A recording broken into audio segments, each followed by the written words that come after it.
em que se a gente está tentando realmente arrancar esse problema pela raiz, a gente começa a sufocar o crime organizado em todas as pontas, inclusive a sua propaganda, inclusive a sua influência sobre as massas.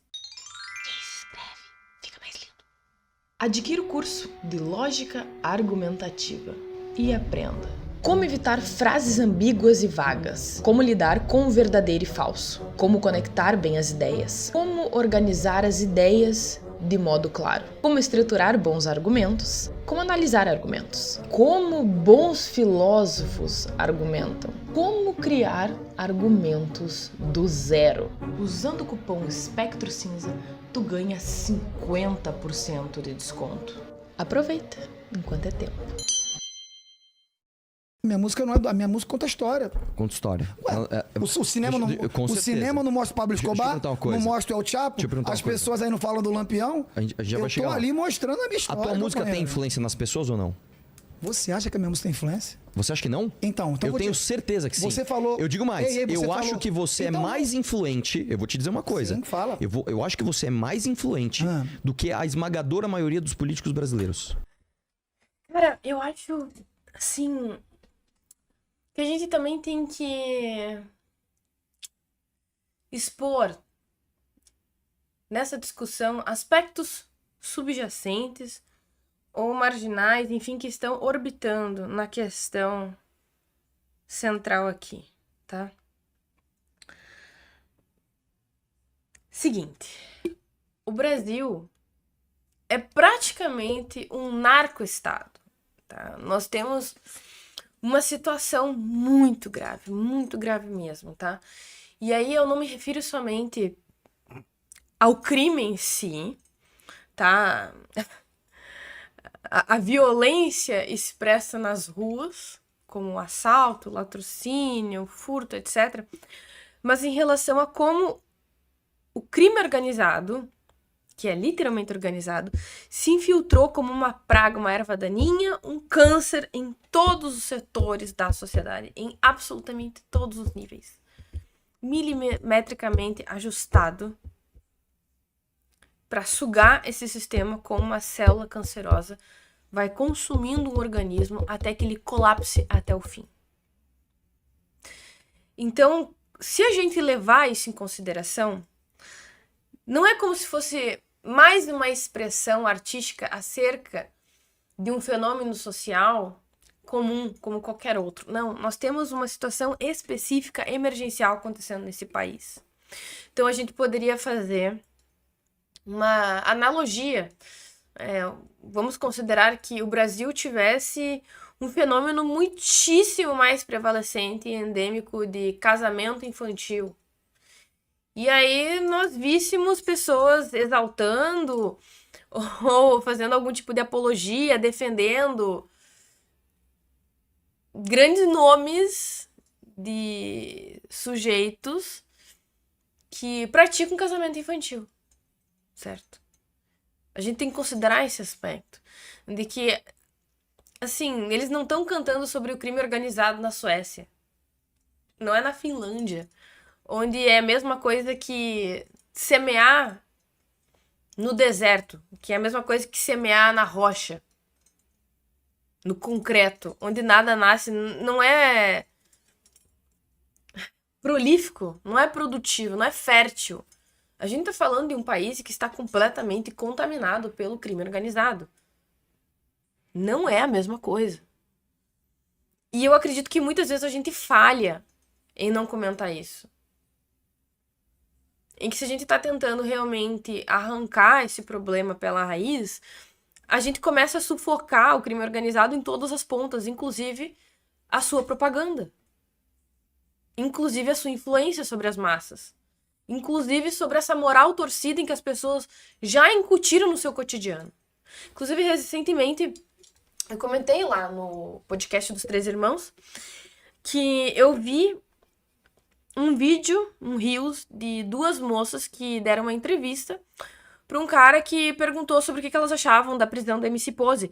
E aí o cara disse assim, aliás, uma das moças falou, ah, não, mas ele tem que ser solto, etc. E aí a outra moça disse, ah, porque ele é inocente, ele não fez nada. E aí a primeira moça disse, não, mas independentemente, é o corre dele. Como assim é o corre dele? Eu fiquei realmente muito revoltada com aquilo. Eu não acreditei naquilo que eu ouvi.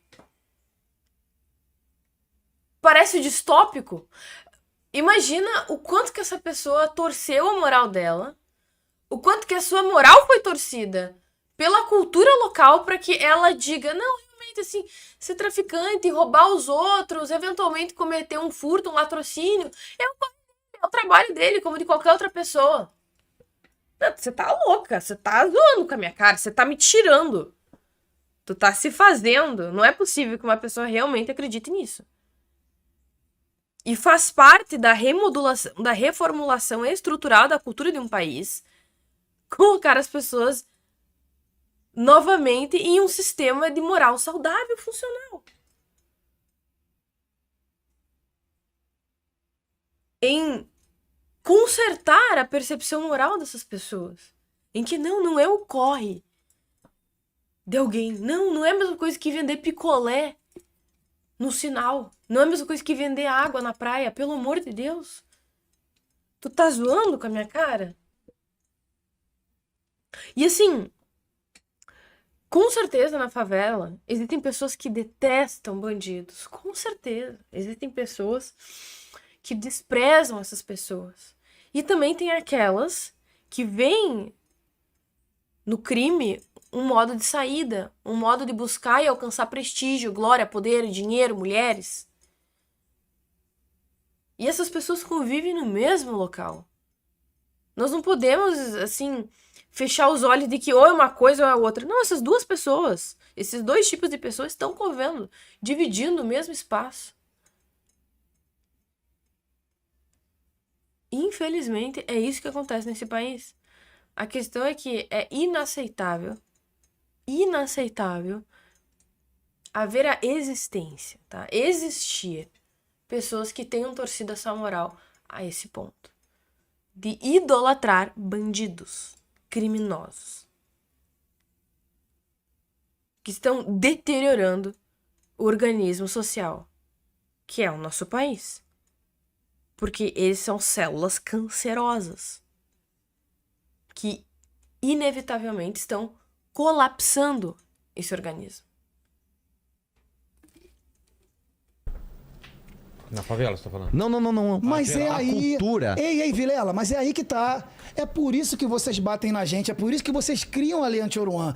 Porque vocês têm não só você, como a sua costa do MBL, vocês estão com o telhado mais quebrado. Vocês não têm nada. Se chover, cai em cima de vocês. Só que vocês sabem que nós... Você viu o que o Pose fez ao sair da cadeia. Ele tem um clamor nacional. Então vocês fazem de tudo para queimar a nossa ficha. Para se caso um dia alguém venha se candidatar, não vota nesse cara não. Porque esse cara canta isso, canta aquilo. Aí agora eu vou chegar para você... E o pior de tudo é que, sabe, gente, assim, a esquerda, ela realmente deu um tiro no pé. Eu achei muito triste isso, porque ela conseguiu confirmar todos os estereótipos reducionistas que os adversários têm sobre a esquerda, sobre os esquerdistas, que é passar pano, ser condescendente com bandido, que é gostar de bandido, que é ser extremamente compassivo e generoso com o comportamento criminoso, inclusive também com os apologetas dos criminosos. Porque, assim, eu não sei, cara. Eu devo estar numa distopia. Porque... eu não sei nem por onde começar. Vamos considerar o seguinte. Vou tentar fazer uma analogia, que eu tava pensando sobre isso hoje mais cedo.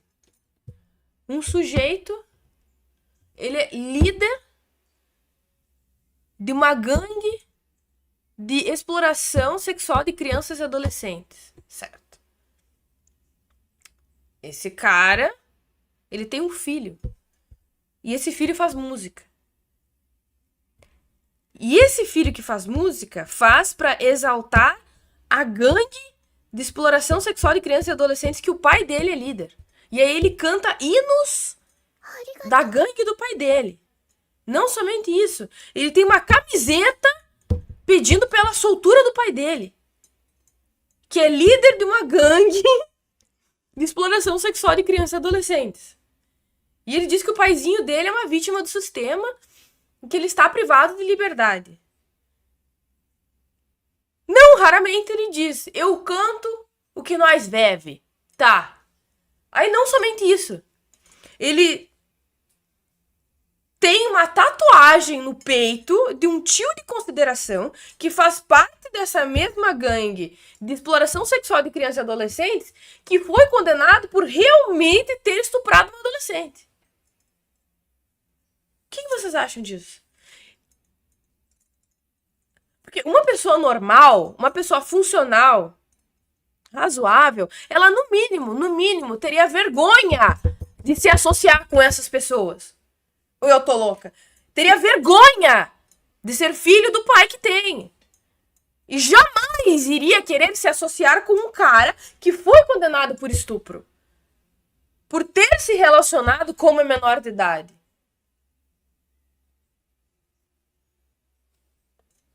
Eu não sei se eu tô maluca, cara. Porque é distópico. É distópico. Eu não consigo acreditar. E aí o sujeito se faz de vítima, de coitado. E aí o que ele vai lá e diz assim, não, isso é racismo. Não, isso é misandria, não, é perseguição contra os homens. Eu não estou fazendo apologia, não. E o melhor de tudo, além de que ele também faz shows sendo protegido pelos integrantes dessa mesma gangue. Não tenho nada a ver, eu não tenho nenhum tipo de vinculação com o crime. Nenhum tipo de vinculação com essa gangue. Não faço apologia. Mas tu tá se fazendo, não é possível que as pessoas sejam tão cínicas a esse ponto. Eu fico realmente assim, sem chão. E aí, tu vai ver um grupo político ideológico, né, direcionado a partir de uma determinada narrativa a proteger esse sujeito, esse suposto artista. E, claro, nós temos o detalhe. Esse artista, ele está lutando pelo direito de ser financiado pelo Estado, em continuar fazendo as suas músicas, exaltando a gangue do seu pai que explora crianças e adolescentes sexualmente. É impressionante. É impressionante. Porque, assim, é a mesma coisa, tá? Eu considerar o maníaco do parque o meu tio de consideração e tatuar esse cara no peito. Não, eu não sou fã dele. Imagina, claro que não. Tinha gente atribuindo aos clientes, aos compradores do carro Tesla do Elon Musk, a serem nazistas.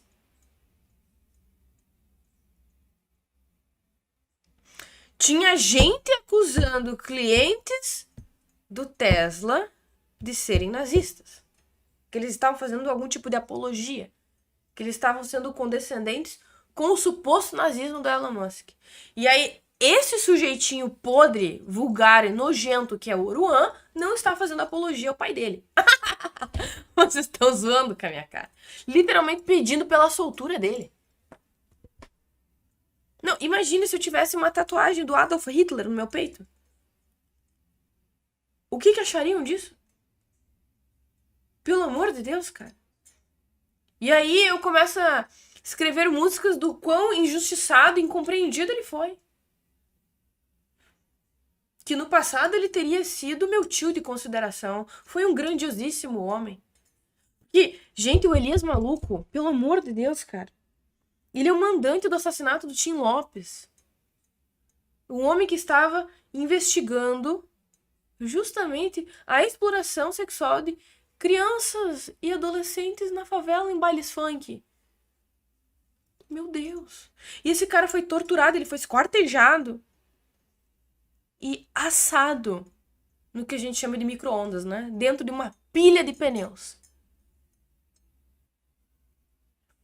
E a esquerda dá a sua rebolada, a sua mamada sentada para justificar e ser condescendente com esse tipo de coisa. Adquira o curso de Lógica Argumentativa e aprenda.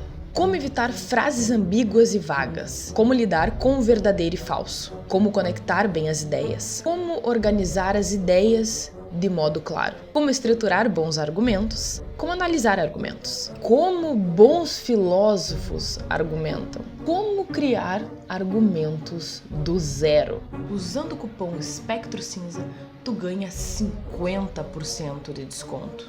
Aproveita enquanto é tempo.